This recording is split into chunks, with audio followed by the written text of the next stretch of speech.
else. Now, there's a huge rivalry between Frank Warren and Eddie Hearn. It's understandable, of course. Frank Warren, for quite some time, held the monopoly on British boxing, okay? And Eddie Hearn comes along, young, brash, cocky, arrogant, all that kind of thing, then takes over. But the reason that he was able to take over is because Frank Warren became lazy. I think that's probably the truth of it. From a fan's perspective, of course. Now, Frank Warren, of course, he spoke to the Daily Star and he gave his version of events, I suppose you could say, with the fact that Anthony Joshua is not fighting for undisputed. In fact, he's fighting Alexander Povetkin. He's mandatory, so he kind of has no choice but to fight Alexander Povetkin, right? Now, as I said, Frank Warren, he will always discredit Eddie Hearn, no doubt about it. And let's get straight into Frank Warren's statement. And no, I'm not using the WBC title holder's name. I'm calling him Voldemort still. He who shall not be named, for obvious reasons, the fact that he let everybody down. And this is what Frank Warren had to say. What if AJ loses? Or what happens if Voldemort slips up against whoever he's next? A massive money fight is down the drain, and more importantly, the fans miss out on what could have been a huge blockbuster. It's strange for a British fighter to turn down such huge sums when you have to wonder why they have decided to do so. Frank Warren's statement.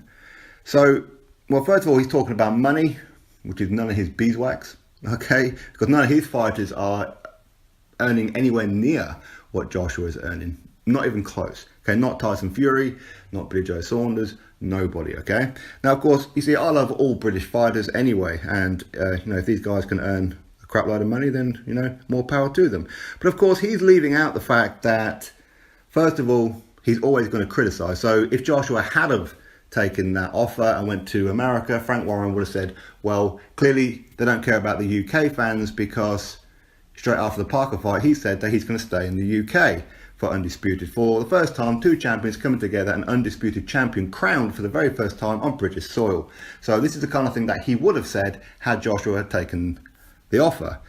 Second of all, he's kind of leaving out the fact that the $50 million that was offered to Anthony Joshua, first of all, didn't come from Voldemort's team. It come from Voldemort himself. I mean, since when does a fighter send in an offer?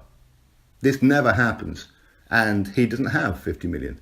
Now, also on this one as well, again, many things that he's missing out is the fact that Joshua and Eddie Hearn said, okay, well, we're interested. Show us the terms, show us a contract. They refused to do so. So in other words, it was a fake offer. If you're refusing to show terms and refusing to do anything, as in you're cancelling meetings, you're refusing to meet Anthony Joshua's team, then clearly the money's not there. I mean, that's pretty obvious, right? Anybody who thinks differently, I don't know really what to tell you. Now, for me, he's saying that a massive money fight is down the drain. And more importantly, the fans miss out on what could have been a blockbuster.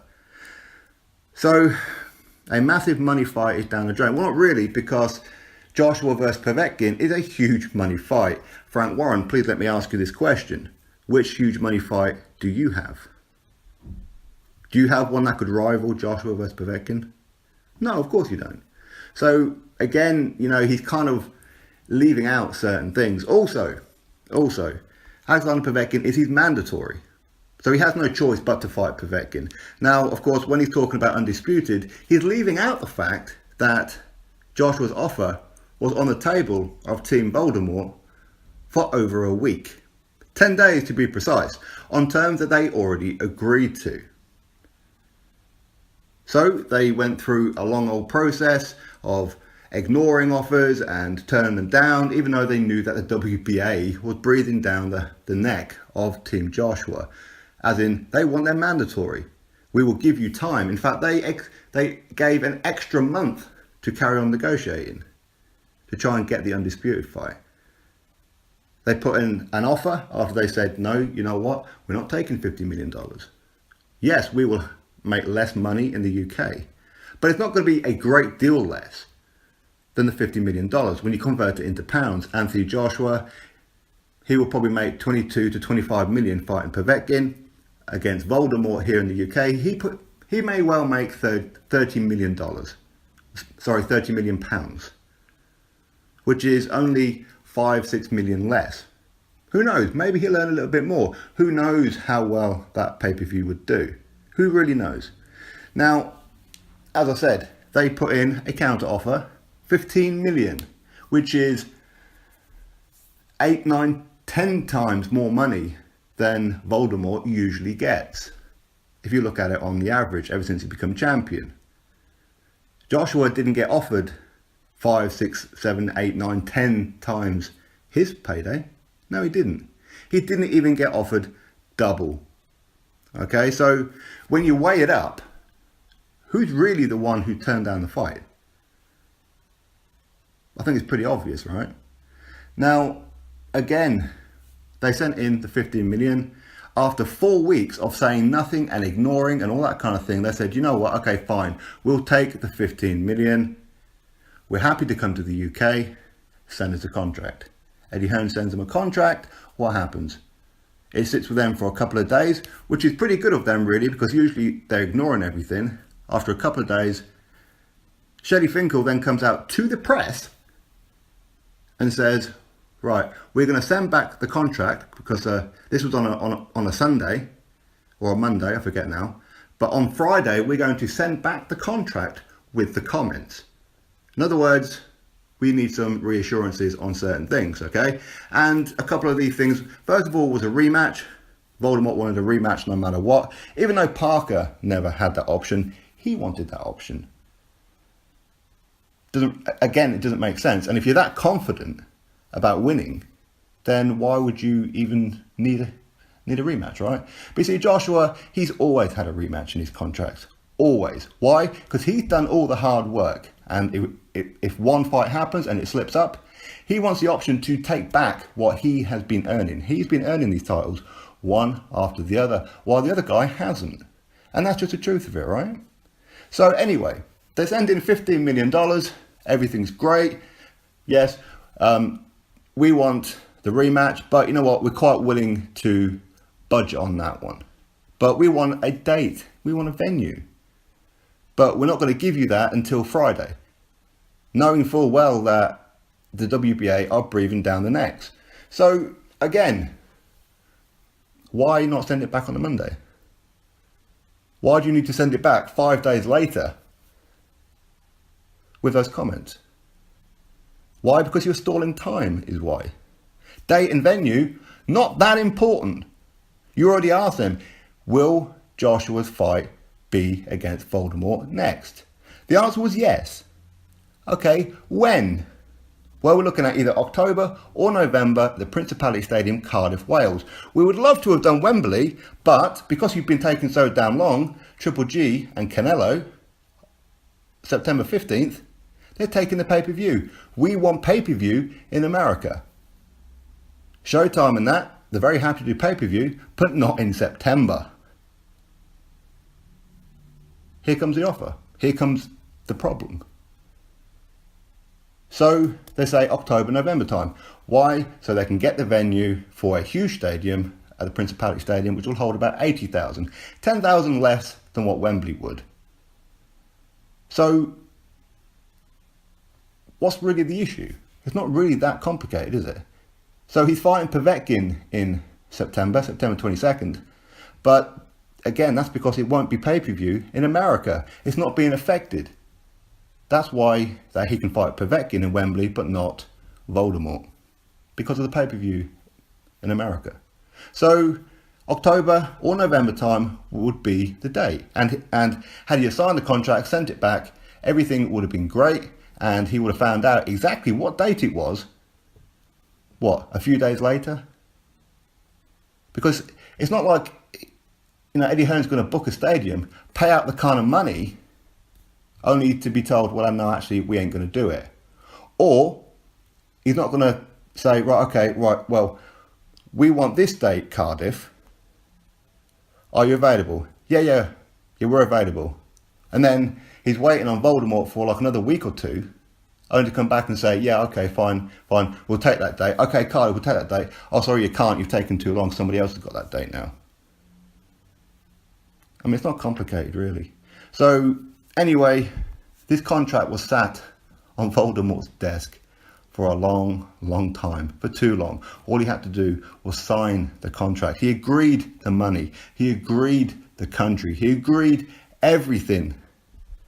It's just exactly what date was it? Well, it would have been October at the Principality Stadium. Exactly what weekend? That would have been worked out. So Voldemort sat on there, time wasting, knowing that the WBA were breathing down necks. That's why they said, okay, we'll take the fight, because they thought that Joshua and Povetkin had already signed. So when you get people like Frank Warren saying this kind of thing, again, I understand what he's saying. People have missed out on a huge fight, but he's looking at the wrong people, the wrong team. Why is he doing that? Because he doesn't like Eddie Hearn. Again, it's not complicated, is it? It doesn't matter what Eddie Hearn and Joshua had done. Frank Warren would have always had a gripe. Always. But again, he talks about that kind of thing. But yeah, when big money offers come in for his fighters like Anthony Yarde to take on, say, Hosea Burton or Callum Johnson, no. We're not interested in that. So again, the fans are missing out, right? Two-facedness is what it is. But either way, Joshua can take on Povetkin next. All going well, he beats Povetkin, and another top elite fighter on the resume of Anthony Joshua. If you look at Voldemort's WBC ranking list, out of all the fighters that he has to choose, okay, he can choose anybody from in the top 15 WBC to defend his title, right? Voldemort, of course. Joshua has beaten how many of these guys? He's beaten the number 1 WBC ranked, Dillian Whyte. The number 2, Dominic Brazil. Then it would have been the number 3, Alexander Povetkin. The number 5, Joseph Parker. The number 7, Charles Martin. Also on the top 15 somewhere is Carlos Takam, I believe. And if Carlos Takam is successful over Derek Chisora, he's going to move up a few more places. So who's done a hell of a lot more? Who is the one who's been taking the risks? Who is the one who had the contract but didn't sign it? Frank Warren, stop being a complete plum. Honestly. We know that you don't like Matchroom, you don't like Eddie Hearn, and that's fine. You're rivals, of course. But maybe take a bit of responsibility in the fact that you allowed Eddie Hearn to do this because you sat back and weren't putting on any good fights that stimulated the fans anymore. That's the truth of it. And I wish Frank Warren all the best. And I hope that he does pull out some great shows in the future. I hope he does. Because it benefits us as boxing fans. Not just the UK, but worldwide. So rather than all this bitterness, trying to discredit everything that Eddie Hearn does and all his fighters, try actually putting on some decent ones yourself. Try being a little bit more for the British. As in, release the iron grip of Anthony Yarde and let him actually fight people who, guess what, the British fans want to see. Put him in there with the winner of Joshua Buatsi and Ricky Summers. Why not? No, because Frank Warren, he says, no, what should happen is Buatsi, Callum Johnson, Hosea Burton, they should all fight each other and then Anthony Yarde should fight the winner. Why? Why exactly? Oh, well, it's because he didn't have too much amateur experience. Well, again, Frank Warren, that's your fault. You pulled him out of the most important part of any fighter's career, which is the amateur. That's where you really learn your trade. That's when it doesn't matter whether you win, lose or draw. Everything is about learning. Everything is about experience. You pulled him out of there by washing his mind with money. Just like you have with Daniel Dubois. Take some responsibility. Look at what you're doing. As I said, Joshua sent in the contracts. All he had to do was sign, but he didn't sign. But Frank Warren, why are you not saying that? Why? And let's see how Frank Warren is when he comes to, for the fans, the blockbuster fight when Joshua ends up fighting or comes around to negotiating with Tyson Fury for a mega fight. Let's hold Frank Warren to this, shall we? If Team Matchroom are offering more money to put it on Sky, you better not be blocking it. Because we will hold you to this. I want everybody to remember what it is that Frank Warren is saying right now. If Frank Warren holds this fight up between Joshua and Tyson Fury, because it could well happen on April 13th, right? Let's see what Frank Warren does. Drop your thoughts below, click that thumbs up, subscribe, catch you all on the next video.